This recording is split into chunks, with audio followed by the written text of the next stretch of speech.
Assalamualaikum warahmatullahi wabarakatuh. Perkenalkan, saya Firza Syawalia. Saya akan membawakan dakwah berjudul Pendidikan Islam yang Menyeluruh dan Seimbang di Era Ilmu Komputer. Di zaman sekarang, kita hidup di era teknologi. Ilmu komputer berkembang sangat pesat.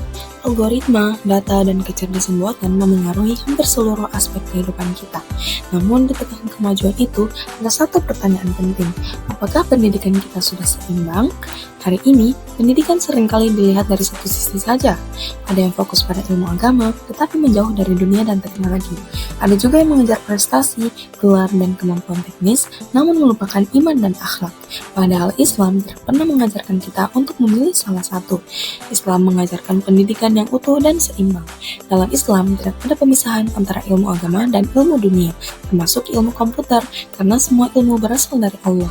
Ilmu agama mengajarkan kita tujuan hidup, ilmu komputer mengajarkan kita cara mengelola kehidupan dengan sistem dan logika. Jika tujuan ada tanpa kemampuan, kebaikan sulit diwujudkan. Jika kemampuan ada tanpa tujuan, teknologi bisa kehilangan arah. Inilah yang disebut pendidikan Islam yang integral. Dalam dunia komputer, sebuah sistem tidak akan berjalan dengan baik jika tidak terintegrasi. Hardware, software, dan penggunanya harus saling mendukung. Begitu pula manusia, akalnya berkembang, hatinya hidup, dan amalnya nyata.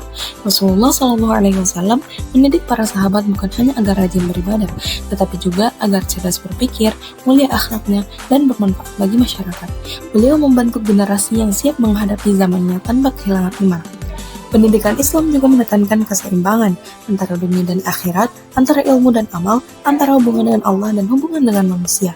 Karena ilmu tanpa amal akan kering, amal tanpa ilmu bisa tersesat, dan ibadah tanpa akhlak akan kehilangan makna.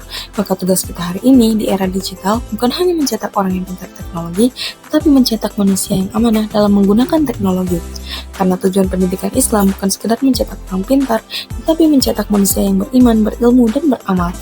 Semoga setiap ilmu yang kita pelajari menjadi jalan ibadah, dan setiap teknologi yang kita gunakan menjadi sumber kebaikan.